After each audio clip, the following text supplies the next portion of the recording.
2021년 첫 주를 지나고 두 번째 주일을 맞습니다. 제가 지난주 첫 주일에 설교했던 것처럼 올 한 해 우리 교회는 열심을 품고 주를 섬기는 교회가 되기를 소망합니다. 그러니 2021년 열심을 품고 주를 섬기라는 권면이 우리 모든 교우들의 삶이 되시기를 우리 주님 이름으로 축원합니다. 그리고 이처럼 열심을 품고 주를 섬기기 위해 우선 힘써야 할 일이 있습니다. 그것은 바로 하나님과의 친밀한 교제를 누리는 방편인 이 기도에 집중하는 것입니다. 이와 같은 영적 원리에 대한 가장 분명한 모범을 예수 그리스도께서 보여주셨어요. 그리스도께서는 그분의 신분을 이스라엘 백성 앞에 드러내시려 세례 요한에게 세례를 받으십니다. 기억하십니까? 그때 무슨 일이 있었는지? 그때 하나님께서는 예수님을 아들로 인정하는 음성을 들려주셨습니다. 또한 성령께서도 예수님 위에 비둘기같이 임하셨습니다. 이 모든 일은 예수 그리스도만이 하나님께서 보내신 유일한 구원자임을 확증한 사건이에요. 그렇다면 백성들 앞에서 자기 신분을 인정받으신 그리스도께서 어떤 일부터 하셨을까요? 아십니까? 마태복음 4장에 보면 이렇게 기록합니다. 그때 세례를 받으시던 그때 예수께서 성령에게 이끌려 마귀에게 시험을 받으러 광야로 가사 40일을 밤낮으로 금식하신 후에 줄이신지라.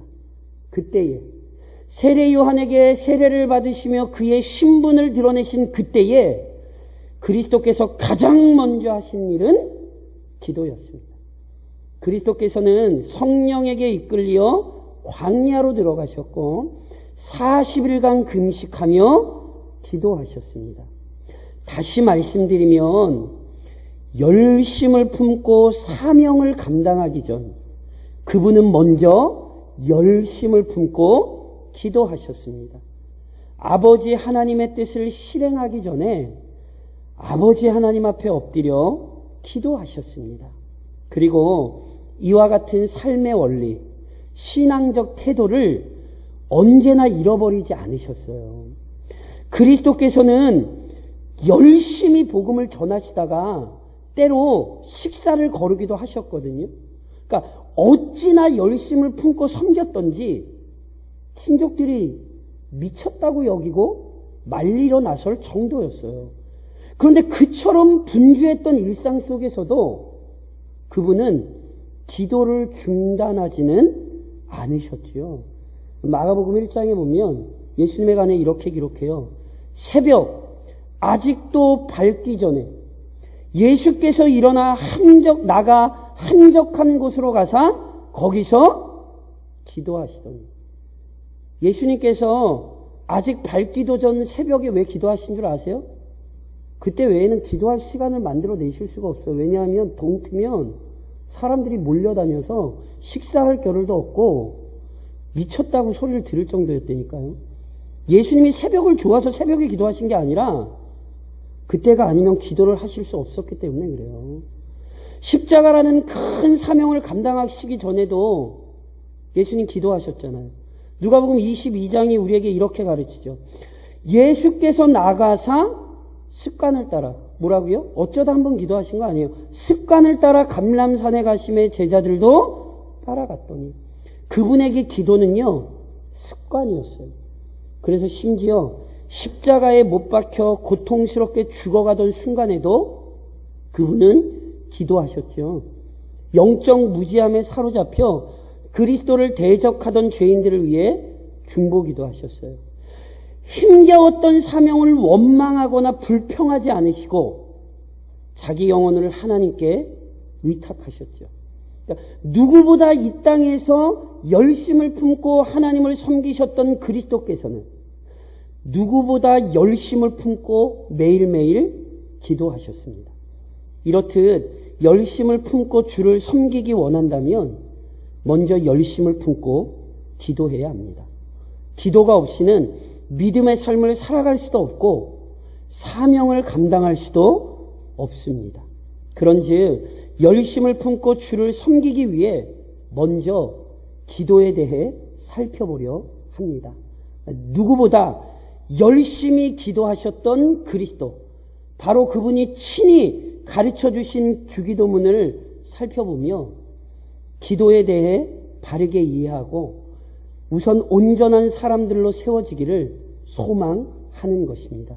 그래서 이제 저랑 주기도문을 살펴보시는 거예요. 그런데 우선 오늘 기억하셔야 될 게 있어요. 기도의 동기를 바르게 이해해야 합니다. 오늘 저랑 읽으신 본문이 뭔지 아세요? 그리스도께서 기도를 가르치시기 전에 먼저 알려주신 가르침이 있어요. 그것은 바로 기도에 관한 잘못된 생각들을 버려야 한다는 것입니다. 즉, 기도에 대한 잘못된 생각들을 수정하지 않으면 온전한 기도를 드릴 수 없습니다. 그래서 그리스도께서는 기도를 가르치시기 전에요, 잘못된 기도를 경계하셨어요. 그리고 이때 언급하신 잘못된 기도의 행태가 유대인들의 행위였습니다. 실은 이것은 충격적입니다. 왠지 아세요? 유대인들은 기도의 사람들로 불릴 만한 사람들이기 때문에 그래요. 누구보다 기도를 잘 알았다고 자부했던 사람들, 유대인들이에요. 아브라함의 후손인 유대인이라면 누구나 잘 알고 있는 유명한 기도들이 있어요. 예를 들면 대표적으로 카디시라고 하는 이 짧은 형태의 기도문도 있고요.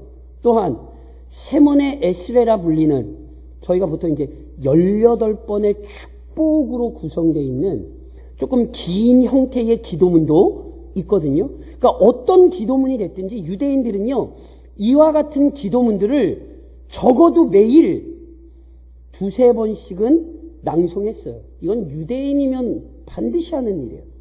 그러니까 하지만 하루에 몇 번씩 기도문을 낭송한다고 해서 바르게 기도하는 것은 아니라는 거예요. 지금 그 사실을 그리스도께서 본문에서 지적하시는 거죠.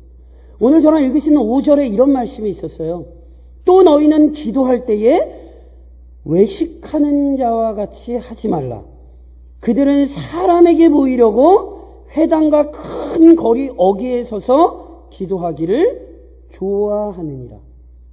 그리스도께서요, 실은 당시 유대인들에게서 흔히 나타난 외식하는 기도를 경계하셨어요. 외식하는 기도가 도대체 뭔가? 원래 이 외식이라는 단어는요, 얼굴을 꾸민다, 우리 여자분들을 잘 아시는 화장이란 단어예요. 그리고 외식하는 자란, 그래서 원래 누구를 의미하냐면 배우를 의미해요. 무슨 말씀이냐면요, 당시 배우들은, 영국 배우들은 가면을 쓰고 무대에서 연기를 했어요. 그래서 이게 원어적인 의미는 원래 배우들을 의미하는 거거든요. 그러니까 이게 무슨 말씀이냐면 연극 배우가 무대에서 가면을 쓰고 각본에 따라 연기하듯이 겉모양만 기도한 것처럼 행동했던 자들에 대해 질책하신 말씀이에요. 이게 외식하는 기도예요. 그렇다면 도대체 왜 겉모양만 기도하는 척을 했죠? 한마디로 설명드리면요, 사람에게 보이려고 했기 때문이에요. 그러니까 본문에서 그리스도께서 언급하신 상황을 제가 조금 더 구체적으로 설명드리면 이런 거예요. 율법에 잘 아시는 것처럼 상번제가 있지요. 상번제가 뭐지요? 아침과 저녁에 드리는 제사예요. 유대 역사가 요세푸스에 의하면, 그래서 이 율법에 따라 예수님 당시에도 예루살렘 성전에서 기도를 포함한 제사가 하루에 2번씩, 즉 이른 아침과 제9시에 드려졌어요. 그래서 예루살렘 근처에 살거나 머물고 있어서요, 그 시간에 맞춰 성전에 갈 수 있는 사람들의 경우 그 시간에 가서 성전에서 기도하는 것은요, 유대인들에게는 참으로 합당하고 경건한 신앙 행위로 여겨졌었거든요.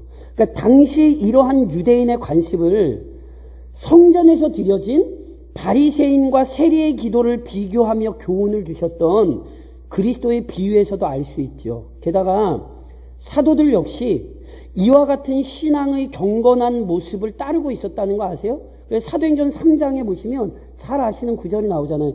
제9시 기도 시간에, 이게 오후 번제의 시간이에요. 제9시 기도 시간에 베드로와 요한이 성전에 올라갈세. 사도들도 예루살렘에 있었기 때문에 그 기도 시간에 성전에 기도하러 올라가잖아요. 그러니까 보세요.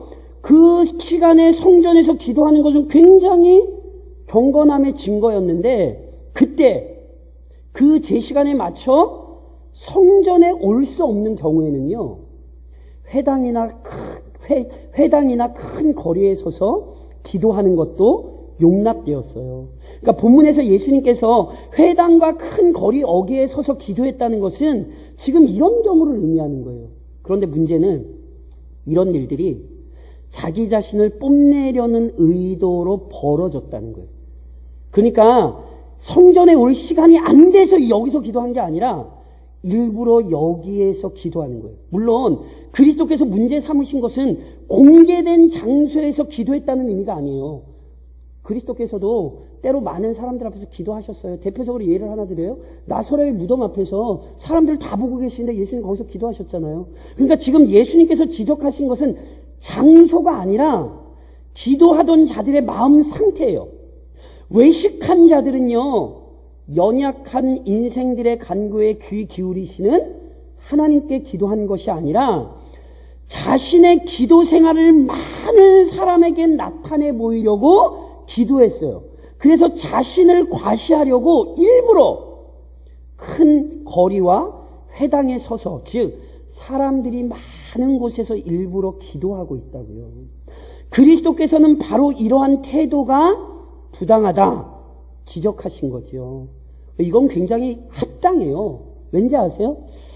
모세가 기도의 본질에 관해 신명기 4장에 아주 중요한 표현을 했어요. 신명기 4장 7절에 이런 말씀이 있어요. 우리 하나님 여호와께서 우리가 그에게 가까이 기도할 때마다 우리에게 가까이 하심과 같이 그 신이 가까이 함을 얻은 큰 나라가 어디 있느냐. 명심하십시오. 기도는 창조주시오 아버지이신 하나님께 가까이 나아가는 거예요. 이게 기도예요. 기도는 하나님과의 만남이요 하나님과의 신비한 교제예요. 그런즉 기도 시간에는요 오직 하나님께 집중하고 그분과의 관계에만 몰두해야 마땅해요. 하지만 외식하는 자들은요 이와 같은 기도의 본질적 동기를 완전히 무시하는 거지요. 사람만 생각하는 거예요.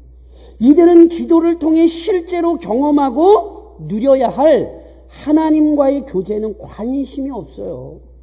단지 사람들 앞에 나 믿음 좋아, 나 기도 잘해, 이렇게 자기 열심과 행위를 자랑하고 싶을 뿐이었던 거예요. 그래서 이처럼 어리석은 행동의 결과를 우리 주님께서 아주 정확히 말씀하셨어요. 오늘 본문에 저랑 읽으신 본문에 보니까 내가 진실로 너희에게 이르노니 그들은 자기 상을 이미 받았느니라. 외식하는 자들이 자기 상을 이미 받았대요. 무슨 뜻인지 아시겠어요? 처음부터 사람에게 보이려고 했잖아요. 그런데 사람이 봤어요, 안 봤어요? 봤잖아요. 그러니까 뭐예요? 끝난 거라는 거예요. 그러니까 외식하는 기도는요, 하나님과의 영적 교제는 전혀 못 누리고 헛되고 부질없는 행위로 끝났다고요. 근데 이걸로만 끝나면 차라리 괜찮아요. 오히려 외식했기에 하나님 보시기에 합당하지 않다는 지금 엄중한 책망을 받은 거예요. 자기 상을 이미 받았다는 게 진짜 상 받았다 착하다 칭찬하는 게 아니라 너희는 더 이상 하나님 앞에 설 자격이 없다. 이렇게 얘기하는 거라니까요. 그러니까 이렇듯 기도의 동기가 올바르지 못하면 참된 기도일 수 없습니다. 이것이 전부가 아닙니다. 기도의 목적 역시 바르게 이해해야 합니다. 그리스도께서는 누구보다 기도를 잘 안다고 생각하고 그래서 누구보다 기도를 열심히 한다고 생각했던 유대인들의 어리석음을 지적하셨지요. 그런데 잘못된 기도의 행태는요, 단지 유대인에게만 나타나는 것은 아니에요. 아시는 것처럼 모든 종교에는 각자 자신들의 기도법이 있습니다. 예를 좀 들까요? 엘리야를 대적하기 위해 갈멜산에 모였던 바알과 아세라 숭배자들의 기도 모습을 열왕기상 18장은 우리에게 이렇게 기록하여 보여주죠. 이에 그들이 큰 소리로 부르고 그들의 규례를 따라 피가 흐르기까지 칼과 창으로 그들의 몸을 상하게 하더라. 큰 소리로 부르고 칼과 창으로 그들의 몸에 피를 흘리는 것. 이게 바알과 아세라를 섬기는 자들의 기도 방법이에요. 또는 몰렉이라는 우상을 섬기는 끔찍한 방법도 성경에 기록되어 있어요. 레위기 20장에 보면 이런 말씀이 있죠. 너는 이스라엘 자손에게 또 이르라. 그가 이스라엘 자손이든지 이스라엘에 거류하는 거류민이든지 그의 자식을 몰렉에게 주면 반드시 죽이되 그 지방 사람이 돌로 칠 것이요. 몰렉에게 뭘 준대요? 그 자식을 준대요. 그래서 몰렉이라는 신께 제사를 드릴 때 자기 자녀를 불에 태워 죽였어요. 이게 몰렉을 섬기던 사람들의 기도 방법이에요. 참 어리석죠. 근데 그렇게만 지나가시면 안 돼요. 도대체 존재하지도 않는 우상에게 왜 이런 엄청난 열심을 바칩니까? 이유가 뭔지 아세요? 어떻게 해서든지 자기 욕망을 이루고 싶기 때문에 그래요. 그래서 이러한 이방인들의 어리석은 행태를 그리스도께서 본문에서 이렇게 지적하셨어요. 저랑 아까 읽으신 본문의 7절에 이런 말씀이 있었잖아요. 또 기도할 때에 이방인과 같이 중언부언하지 말라. 그들은 말을 많이 하여야 들으실 줄 생각하느니라. 중언부언하지 말라. 중언부언하지 말라. 그리스도께서 이방인의 기도에 관해 지적하신 핵심적인 문제는요, 중언부언이에요. 중언부언. 그럼 중언부언이 도대체 뭔가? 실은 이 중언부언이라는 말의 의미에 대해 견해가 여러 가지가 있거든요. 그런데 제가 우선 좀 이걸 이렇게 설명을 좀 드리려고 그래요. 우선 중언부언이란 말주변이 없어서 기도할 때 두서없이 한다는 의미는 아닙니다. 우리 교우들 중에도 있어요. 저랑 그런 얘기 몇 번 하셨죠. 때로 말을 잘 못해서 이렇게 기도를 두려워하시는 분들이 있어요. 아유, 목사님, 전 기도 말을 잘 못해. 이렇게 기도를 두려워하시는 분들이 있어요. 그럴 필요 없습니다. 바르게 아셔야 돼요. 하나님께서는 단순히 우리의 말로 판단하지 않으시고 진실한 마음을 보시는 분이에요. 그러니까 말이 어눌하다고 논리가 부족하다고 하나님께서 우리의 기도를 외면하는 일은 없습니다. 그러니까 여기 지금 중언부언이라는 걸 단순히 말의 논리성이 부족한 것으로 오해하시면 안 돼요. 동시에 중언부언이라는 것을 이렇게 같은 기도의 내용을 이렇게 계속해서 반복하면 실은 안 된다는 의미도 아니에요.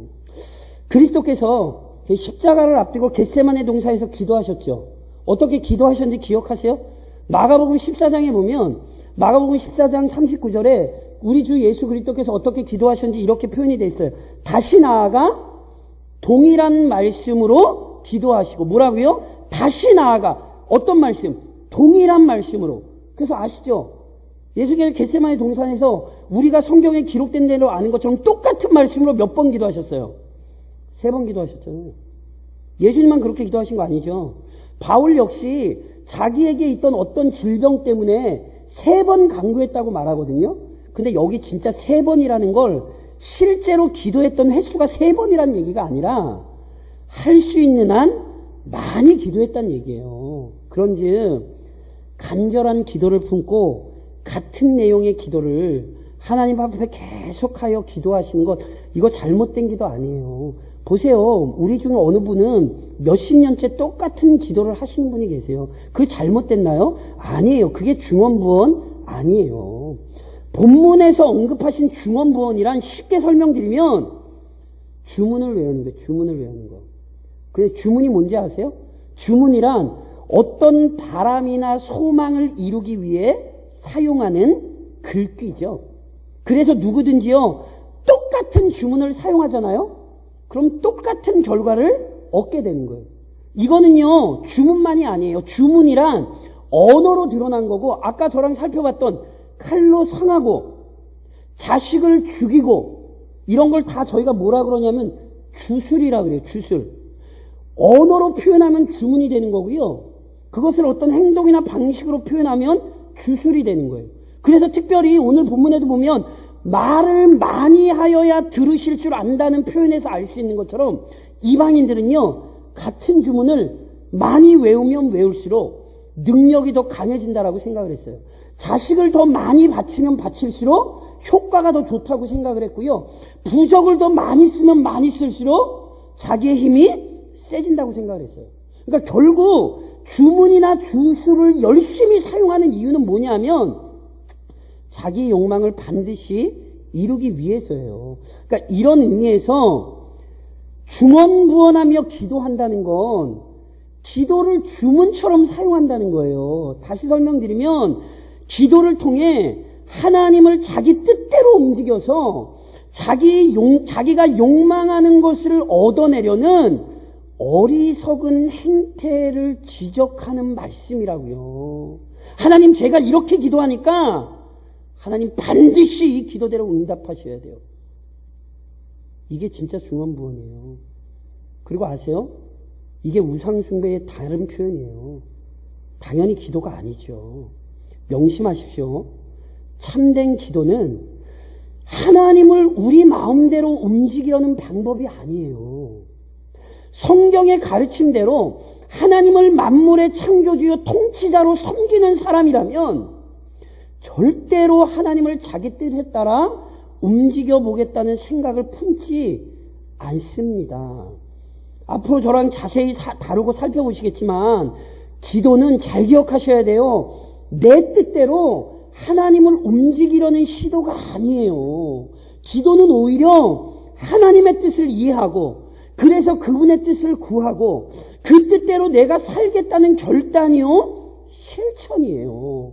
이러한 기도의 목적, 즉 내 목적을 이루려는 것이 아니라 하나님의 영광을 구하는 것이 기도라는 목적을 이해하지 못하면 참된 기도를 드릴 수 없는 거예요. 그런즉 사랑하는 성도 여러분, 오늘 본문 속에 기도를 배우기 전에 먼저 기억하셔야 될 것이 있어요. 우선 오직 살아계신 하나님과 교제하는 축복의 방편인 기도에 힘쓰십시오. 기도는 다시 한번 말씀드리지만 절대로 사람에게 보이기 위한 행위가 아닙니다. 오늘 본문 6절에 예수님이 이런 말씀하셨잖아요. 너는 기도할 때에 내 골방에 들어가 문을 닫고 은밀한 중에 계신 내 아버지께 기도하라. 은밀한 중에 보시는 내 아버지께서 갚으시리라. 기도는요, 우리의 기도를 들으시는 하나님 앞에 나아가 우리의 마음을 토하는 거잖아요. 그런데 특별히 기도하려면 예수님께서 어디 들어가래요? 그리스도께서 참된 기도를 위해 골방에 들어가라 말씀하셨어요. 아멘이세요? 집에 다들 골방 가지고 계세요? 골방이란 게 원래 뭐냐면 사람의 눈에 잘 띄지 않도록 만든 작은 방이거든요. 그 집에 다들 골방 하나씩 가지고 계세요? 기도하려면 우리 어떻게 해야 되죠? 골방에 들어가야 되잖아요. 여기 교회 골방이 있습니까? 제 말의 의도를 이해하시겠어요? 이 말씀을 진짜로 골방에 들어가서 기도하라는 말씀으로 오해하시면 안 돼요. 앞서 언급했듯이 그리스도께서는 기도의 장소를 지적하지 않으셨어요. 골방으로 들어가라는 것은요, 오직 하나님께 집중하는 시간과 장소를 구별하라는 말씀이에요. 골방에 들어가 문을 닫으라는 것은 그만큼 철저히 구별된 시간과 장소를 의미하는 거예요. 그러니까 다시 한번 말씀드리면 오직 하나님께 집중하고 하나님께 마음을 쏟는다면 그 어디나 골방입니다. 실제로 다윗의 골방은 압살롬의 반란을 피해 도망치던 광야였어요. 시편 63편에 그래서 다윗이 어떤 고백을 합니까? 그 도망치던 순간에 하나님이여 주는 나의 하나님이시라. 내가 간절히 주를 찾되 물이 없어 마르고 황폐한 땅에서 광야에서 내 영혼이 주를 갈망하며 내 육체가 주를 항모하나이다. 그 메마른 광야가 다윗에게 골방이었어요. 요나에게는 물고기 뱃속이 골방이었던 것 아십니까? 한나에게는요. 제사장에게 마저 하나님의 말씀이 시기하던 그때에 한나는 실로에 있던 성막이 그녀에게 골방이 되었죠. 다니엘은요. 포로로 끌려가 살던 바벨론 땅에서 예루살렘을 향하여 난 창문을 열고 하루에 3번씩 하나님과 기도하며 그 골방에서 하나님과 교제했다니까요. 심지어 참혹한 고통의 장소인 십자가도 그리스도께서는 골방이었죠. 다시 말씀드리면 하나님께 기도 못할 시간, 기도하지 못할 장소나 상황은 없어요. 그래서 그리스도인들이 하지 말아야 될 대표적인 거짓말이 뭔지 아세요? 난 기도할 시간이 없어. 이제 거짓말하지 마세요. 그 대단한 거짓말이에요. 어떤 장소이든 하나님께 집중하고 하나님과의 친밀함을 누리는 시간, 골방이 될 수 있어요. 그런즉 상황과 형편을 탓하지 말고 속히 골방을 만드십시오. 기도는 이론이 아니에요. 기도는 실천이죠. 코로나19라는 이 어려운 상황이 우리에게 하나님께서 주신 골방이라는 사실을 잊으시면 안 돼요. 이 코로나19라는 골방에서 기도를 통해 하나님과의 깊은 교제를 누리는 믿음의 성도가 되십시오. 동시에 그 기도를 통해 혼란 속에서도 하나님 나라와 그분의 영광을 경험하는 축복을 누리십시오. 앞서도 설명드렸잖아요. 일반 종교에서 여러 기도법을 사용하는 이유는요. 결국은 자기 욕망을 채우기 위해서예요. 하지만 성경이 가르치는 참된 기도는 앞으로도 주기도문을 통해서 저랑 살펴보시겠습니다만 참된 기도는 절대로 자기 뜻을 이루는 방편이 아니에요. 그리스도께서 경계하셨듯이 기도를 마치 주문이나 주술처럼 사용하려 하시면 안 돼요. 이런 관점에서 오늘 본문의 8절도 굉장히 우리에게 중요해요. 오늘 본문에 예수님이 이런 말씀하셨잖아요. 그러므로 그들을 뭐 하지 말라? 본받지 말라. 왜요? 구하기 전에 너희에게 있어야 할 것을 하나님 너희 아버지께서 아시느니라. 자, 제가 여쭤볼게요. 하나님께서 우리의 필요를 아십니까? 모르십니까? 분명히 말씀하셨잖아요. 너희에게 있어야 할 것을 하나님 너희 아버지께서 아세요? 그럼 기도할 필요가 있어요? 없어요? 그래서 기도하라고요. 이 신비를 이해하셔야 돼요. 하나님 너희 아버지께서 아셔. 그러니 너희는 기도할 필요 없어. 이렇게 주기도문이 시작 안 돼요. 너희에게 있어야 할 것을 하나님 너희 아버지께서 아시느니라. 그러므로 너희는 이렇게 기도하라. 기도가 뭔지를 이해하셔야 돼요. 기도는 하나님이 모르시기 때문에 알려드리는 방편이 아니에요. 하나님이 왜 내 기도를 안 들으시죠? 왜 내 기도대로 응답을 안 하시죠? 하나님이 왜 내 상황을 모르시나요? 이렇게 얘기하시면 안 된다니까요. 하나님은 우리의 모든 상황을 아세요. 그러므로 기도해야 돼요. 왠지 아세요? 결국 이 주기도문을 통해 결론적으로 저랑 가셔야 되는 장소가 어딘지 아세요? 마태복음 6장에 예수님이 주기도문과 연관해 이런 말씀을 하세요. 그런즉 너희는 먼저 그의 나라와 그의 일을 구하라. 그리하면 이 모든 것을 너희에게 더하시리라. 왜 기도해야 되게요? 그의 나라와 그의 일을 구해야 되거든요. 똑같은 사실을 사도 바울이 고린도전서 10장에서 이렇게 가르쳤어요. 고린도전서 10장 1절에 잘 아시는 말씀. 그런즉 너희가 먹든지 마시든지 무엇을 하든지 다 하나님의 영광을 위하여 하라. 기도 왜 해야 되는지 정확히 나와 있죠. 먹든지 마시든지 무엇을 하든지 다 하나님의 영광을 위해서 해야 되거든요. 기도 왜 해야 되죠? 당연하죠. 하나님의 영광을 위해 우리는 기도해야 합니다. 하나님의 영광보다 귀하고 아름답고 놀라운 것이 없고요. 하나님의 영광보다 최고의 가치와 목적이 없습니다. 그래서 이 사실을 알기에 이 사실을 구하며 바라는 것, 이것이 기도입니다. 아이고 목사님, 그럼 그게 끝이에요? 기억하세요.